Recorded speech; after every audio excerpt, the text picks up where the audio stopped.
खुदा गवाह ड्रामे की कहानी में एक बहुत बड़ा ट्विस्ट आने वाला है, क्योंकि अब शीरी जो कि किसी को खातिर में नहीं लाती थी, वो शीरी जो जायशा से शदीद नफ़रत करती थी, आज उसके हाथ जोड़कर माफ़ी मांगने पर मजबूर हो जाएगी। शीरी जायशा के आगे हाथ जोड़ेगी और उससे अपने गुनाहों की माफ़ी मांगेगी कि उससे बहुत बड़ी गलती हो गई है, इस वजह से आज उसके साथ ये सब कुछ हो रहा है।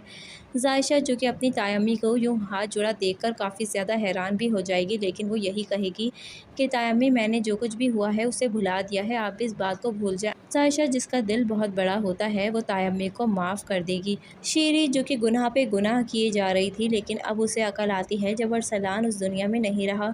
जब उसका अपना उससे दूर हो जाता है, तब उसके होश ठिकाने आ जाते हैं। शीरी को अब इस बात का अंदाज़ा हो जाता है कि उसका अरसलान चला गया है, और वो अब इस बात को एक्सेप्ट भी कर लेती है, लेकिन उसके दिल में इस बात का डर होता है कि कहीं अरसलान के कातिल सुफियान को तकलीफ़ ना पहुंचाए। वही बात का जिक्र वो सुफियान से भी करती है कि मुझे इस बात का डर है कि उसके कातिल तुम्हें ना कुछ कर दे, मैं ये बात सहन नहीं कर पाऊंगी।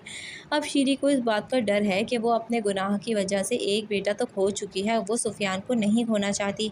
शीरी जिसके किए की सज़ा बेचारे अरसलान ने भुगत ली, सारी ज़िंदगी अरसलान के दिल में जहर घोलती रही, उसे बदतमीज़ खुदसर बना के रख दिया।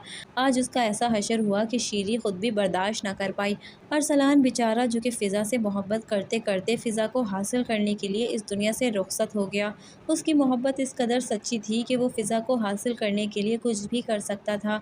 उसे ये भी नहीं पता कि निकाह का रिश्ता बहुत बड़ा रिश्ता होता है। उसने उसने जायशा पर झूठी तोहमत लगाई और उसे बेदर्दी से घर से निकाल दिया, उसे तलाक देकर सारी ज़िंदगी उसकी बर्बाद कर दी। उस बेचारी ने तो ज़बान से कुछ नहीं कहा, लेकिन उसके दिल की आह लग जाती है। शीरी का घर बर्बाद होकर रह जाता है।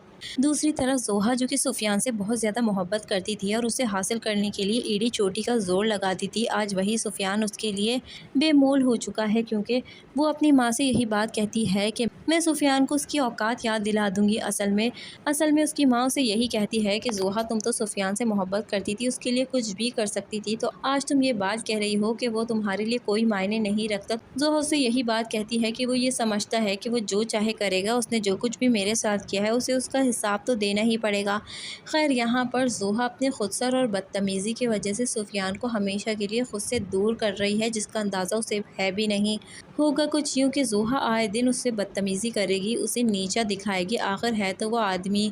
कब तक वो जोहा की यूँ बदतमीज़ी बर्दाश्त करेगा? एक ना एक दिन तो जोहा उसके दिल से उतर ही जाएगी। हद से ज़्यादा जोहा की बदज़बानी और बदतमीज़ी करने की वजह से सुफियान जोहा को तलाक दे देगा।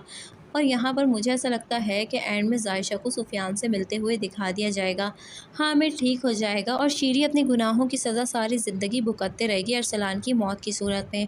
दोस्तों, आपको क्या लगता है कि इसी तरह से इस ड्रामे का एंड होना चाहिए? आपने हमें कमेंट सेक्शन में बताना है। अगर आपको मेरी वीडियो ज़रा सी भी पसंद आई हो दोस्तों, ज़रा सी भी इन्फॉर्मेटिव लगी हो, तो आपने वीडियो को लाइक कर लेना है। प्यारे दोस्तों, मेरे चैनल को सब्सक्राइब कर लीजिए।